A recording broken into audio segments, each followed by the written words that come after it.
بسم اللہ الرحمن الرحیم۔ السلام علیکم معزز طلباء کرام، آپ سب کیسے ہیں؟ آج ہم معطا امام محمد کے سبق نمبر 3 کو پڑھیں گے،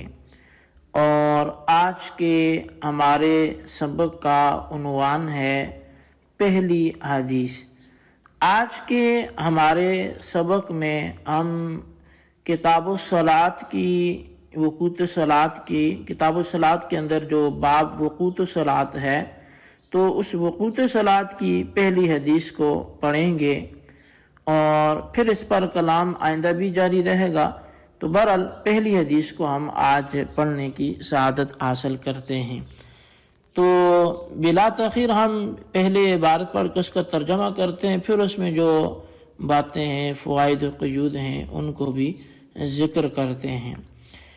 تو مصنف علیہ رحمہ یعنی امام محمد رحمۃ اللہ تعالی علیہ، چونکہ وہی مصنف ہیں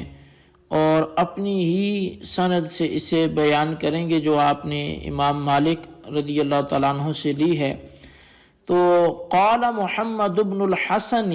محمد بن حسن نے کہا، یعنی امام محمد نے کہا،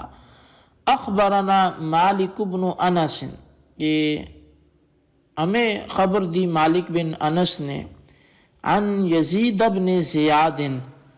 اور انہوں نے روایت کیا یزید بن زیاد سے،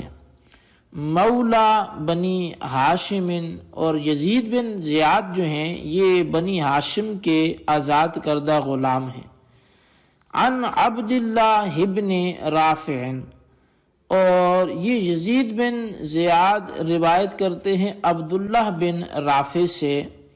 مولا ام سلمۃ رضی اللہ تعالی عنہا زوج النبی صلی اللہ علیہ وسلم،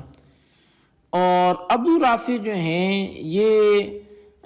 جو ابن عبداللہ بن رافع جو ہیں یہ ام سلمہ رضی اللہ تعالیٰ عنہ کے آزاد کردہ غلام ہیں، جو کہ نبی علیہ الصلوۃ والسلام کی زوجہ ہیں۔ عن ابی ہریرہ رضی اللہ عنہ انہ سألہ عن وقت الصلاۃ، اور یہ عبداللہ بن رافع جو ہیں ام سلمہ کے آزاد کردہ غلام، یہ حضرت ابو ہریرہ رضی اللہ تعالیٰ عنہ سے روایت کرتے ہیں کہ یہ فرماتے ہیں کہ انہوں نے حضرت ابو ہریرہ رضی اللہ تعالیٰ عنہ سے پوچھا نماز کے اوقات کے حوالے سے۔ فقال ابو ہریرہ، تو حضرت ابو ہریرہ رضی اللہ تعالیٰ عنہ نے فرمایا کہ انا اخبرک، میں تمہیں بتاتا ہوں کہ صلی الظہر اذا کان ظلک مثلک، کہ ظہر کی نماز اس وقت پڑھو جب کہ سایہ تمہاری ایک مثل ہو جائے، والعصر اذا کان ظلک مثلیک، اور عصر اس وقت پڑھو کہ جب تمہارا سایہ 2 مثل ہو جائے، والمغرب اذا غربت الشمس، اور مغرب اس وقت پڑھو کہ جب سورج غروب ہو جائے، والعشاء ما بینک و بین ثلث اللیل، اور عشاء جو ہے وہ اس وقت پڑھو کہ تیرے اور تہائی رات کے درمیان میں جب بھی چاہو تو پڑھ لو، اور فرمایا کہ آدھی رات کے درمیان تک تم اسے پڑھ لو، اور فرمایا کہ فَإِن نِمْتَ إِلَى نِصْفِ اللَّيْلِ فَلَا نَامَتْ عَيْنَاكَ وَصَلِّ الصُّبْحَ بِغَلَسٍ، اور فرمایا کہ اگر تمہاری آدھی رات میں یعنی عشاء کی نماز پڑھے بغیر جو ہے وہ سوتے رہے تو تمہاری آنکھیں نہیں سونی چاہیے، اور صبح کی نماز جو ہے وہ اندھیرے میں پڑھو۔ جی طلبہ کرام، یہ تو حدیث اور اس کا ترجمہ تھا جو آپ کے سامنے رکھا گیا۔ اب اس پر جو کلام ہے وہ آپ سماعت فرمائیں۔ سب سے پہلی جو بات ہے وہ یہ ہے کہ قال محمد بن الحسن، محمد بن حسن نے کہا۔ اب محمد بن حسن یہ خود مصنف ہیں جو اپنی بات کر رہے ہیں کہ چونکہ ابھی ہم سے تو یہی فرما رہے ہیں، کتاب میں تو یہی لکھ رہے ہیں لیکن ان کو جس نے حدیث بیان کی وہ حضرت مالک بن انس ہیں، اور ان کو جس نے حدیث بیان کی وہ یزید بن زیاد ہیں جو بنی ہاشم کے آزاد کردہ غلام تھے، اور یزید بن زیاد کو جس نے حدیث بیان کی وہ حضرت ام سلمہ کے آزاد کردہ غلام عبداللہ بن رافع تھے۔ اور عبداللہ بن رافع جو ہیں یہ وہ اصل راوی ہیں جو حضرت ابو ہریرہ رضی اللہ تعالیٰ عنہ سے نماز کے اوقات کے حوالے سے مسئلہ پوچھنے گئے۔ اب یہاں پر جو قابل توجہ اور قابل ذکر بات ہے وہ یہ ہے کہ یہ جو ابو ہریرہ رضی اللہ تعالیٰ عنہ تک یہ جو راویوں کے نام آئے، محمد بن حسن شیبانی ہوں، مالک بن انس ہوں، یزید بن زیاد ہوں یا عبداللہ بن رافع ہوں، یہ حضرت ابو ہریرہ تک جتنے بھی راوی گزرے انہی کو سند بولا جاتا ہے، یعنی راویوں کا وہ سلسلہ جو متن تک لے جائے۔ متن کا مطلب ہے کہ جہاں وہ بات آ جائے جو متن حدیث ہو، راویوں کے نام ختم ہونے کے بعد جو مضمون بیان ہوتا ہے کہ یہ مسئلہ ہے یا یہ بات ہے تو وہ متن کہلاتی ہے، اور اس سے پہلے جو ہم تک پہنچانے والے حضرات ہوتے ہیں، نام ہوتے ہیں، اشخاص ہوتے ہیں، جو راویوں کا ایک سلسلہ ہوتا ہے تو اسے سند بولتے ہیں۔ اب سند کو دیکھا جائے تو اس کا معنی ٹیک لگانا ہوتا ہے، اور ٹیک کا مطلب یہ ہے کہ جب آپ کسی چیز کے ساتھ ٹیک لگاتے ہیں تو آپ اس کی سہارے ہو جاتے ہیں، یعنی آپ کا جو بوجھ ہے وہ پھر وہ ٹیک اٹھاتی ہے۔ تو اب حدیث پاک میں سند کا مطلب یہ ہے کہ حدیث کی صحت، اس کے حسن ہونے کا،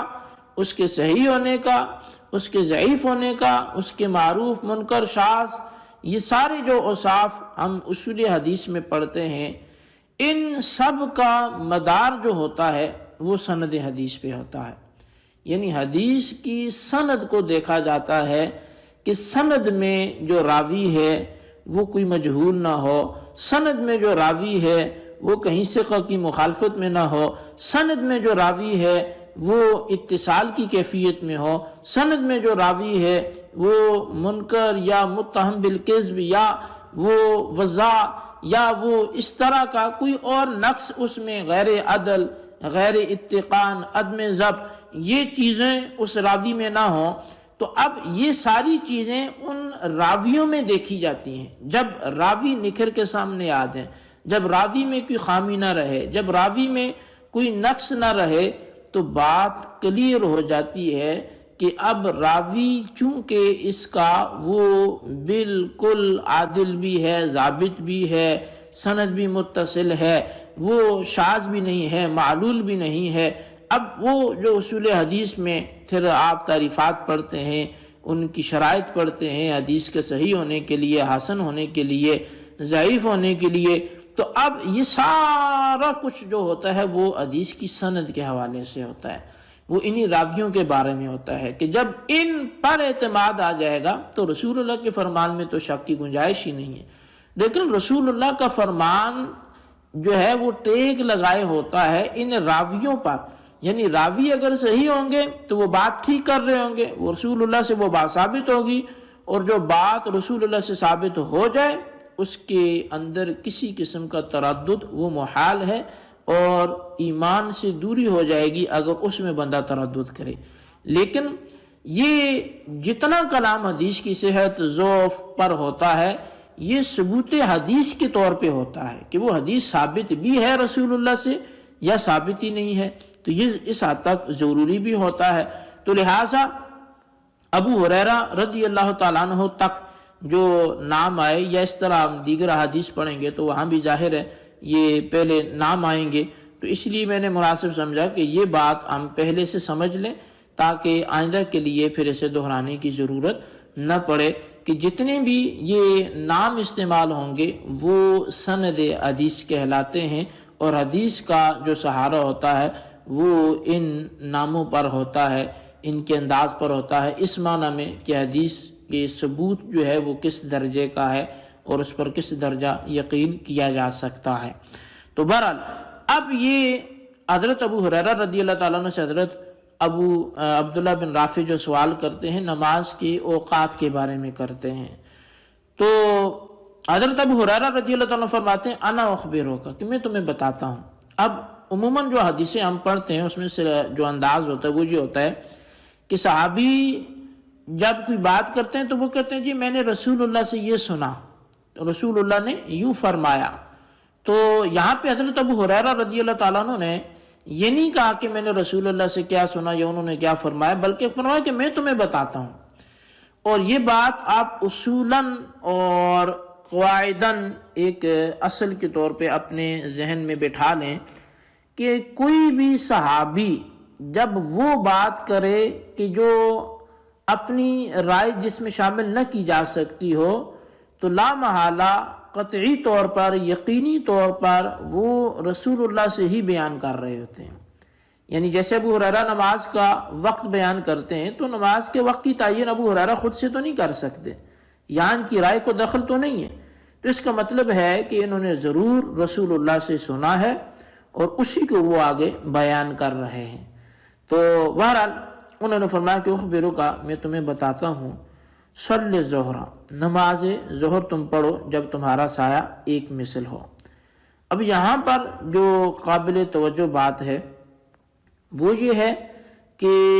نماز ظہر پڑھو جب تمہارا سایہ ایک مثل ہو، یعنی پوچھا تو نماز کے اوقات کے بارے میں تھا، تو نماز ظہر پڑھنے کے بجائے چاہیے تو یہ تھا کہ یہ کہا جاتا کہ وقت صلاۃ ظہر، نماز ظہر کا وقت یہاں سے یہاں تک ہے، اس کی کوئی حد بیان کی جاتی، لیکن ایسا کرنے کے بجائے آپ نے فرمایا کہ نماز ظہر جو ہے وہ اتنے بجے پڑھ لیا کرو۔ تو چونکہ اصل میں سوال سے مقصود ہی یہی تھا کہ نماز کا وقت کیا ہے، کس وقت پڑھنی چاہیے، تو آپ نے فوراً مقصود جو سوال ہے اس کی طرف اشارہ کر کے تو آپ نے بات سمجھا دی۔ اچھا، اب وہ جو اوقات بیان کیے گئے وہ ترجمے سے ظاہر ہیں۔ اس حدیث کے بعد امام محمد رحمۃ اللہ تعالی کیا فرماتے ہیں؟ قال محمد ھذا قول ابی حنیفہ رحمہ اللہ تعالی فی وقت العصر وکان یری الاسفار بالفجر واما فی قولنا فإنا نقول اذا زاد الظل على المثل فصار مثل الشيء وزيادة من حين زالت الشمس فقد دخل وقت العصر واما ابو حنیفہ فإنه قال لا يدخل وقت العصر حتى يصير الظل مثليه۔ فرمایا کہ امام محمد رحمۃ اللہ تعالی نے فرمایا کہ امام ابو حنیفہ کا نماز عصر کے وقت کے بارے میں یہی قول ہے جو حدیث میں ذکر ہوا، اور صبح کی نماز کے متعلق ان کی رائے یہ ہے کہ وہ خوب روشنی میں پڑھنی چاہیے، لیکن ہمارے نزدیک یعنی میرے اور امام ابو یوسف، کیونکہ امام محمد بیان کر رہے ہیں تو صاحبین اپنی رائے دے رہے ہیں کہ ہمارے نزدیک یہ ہے کہ جب کسی چیز کا سایہ اس کی مثل سے زیادہ ہو گیا اور سورج کے ڈھلنے کے بعد مذکورہ سایہ شے جو ہے وہ اس شے کی مثل اور کچھ زیادہ ہو جائے تو عصر کا وقت جو ہے وہ شروع ہو جاتا ہے۔ لیکن امام اعظم امام ابو حنیفہ رحمۃ اللہ تعالی علیہ فرماتے ہیں کہ نماز عصر کا وقت وہ شے کے 2 مثل سایہ ہو جانے پر شروع ہوتا ہے۔ اب یہاں پر امام محمد رحمۃ اللہ تعالی علیہ نے وہ موقف تو تحریر کر لیا، یعنی امام صاحب کا کیا موقف ہے اور صاحبین کا کیا نظریہ ہے وہ سامنے آ گیا کہ صاحبین کی رائے یہ ہے کہ یہ جو اختلاف ہے وہ نماز ظہر کے آخری وقت کے بارے میں ہے، اور ظاہر ہے وہ آخری وقت تو عصر کے ابتدائی وقت بھی وہی ہے، تو اس میں اختلاف ہے کہ امام اعظم کے ہاں جب ہر شے کا سایہ جو ہے وہ شے کی جو اس کی اصلی سایہ ہے ہر شے کے 2 مثل سایہ ہو جانے پر جو ہے وہ نماز کا وقت جو ہے ظہر کا ختم ہو جائے گا، عصر کا شروع ہو جائے گا، جبکہ صاحبین کے ہاں جو سورج کے ڈھلنے کے بعد جو عرشے کا سایہ ہے وہ اس شے کی مثل اور کچھ زیادہ ہو جائے تو اس وقت وہ عصر کا وقت جو ہے وہ شروع ہو جائے گا۔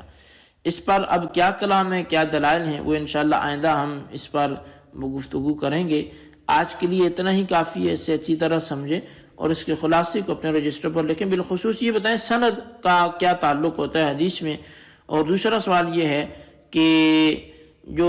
ابو ہریرہ رضی اللہ تعالیٰ عنہ نے انا اخبرک کا فرمایا، تو کیا یہ حدیث رسول اللہ سے ثابت ہوگی، ابو ہریرہ کی ذاتی رائے ہوگی؟ اس کا بھی جواب عنایت فرمائے۔ اللہ تبارک و تعالیٰ سے دعا ہے جو کچھ ہم نے پڑھا سنا سے یاد رکھنے کی توفیق نصیب فرمائے۔ آمین بجاہ النبی الامین صلی اللہ علیہ وسلم۔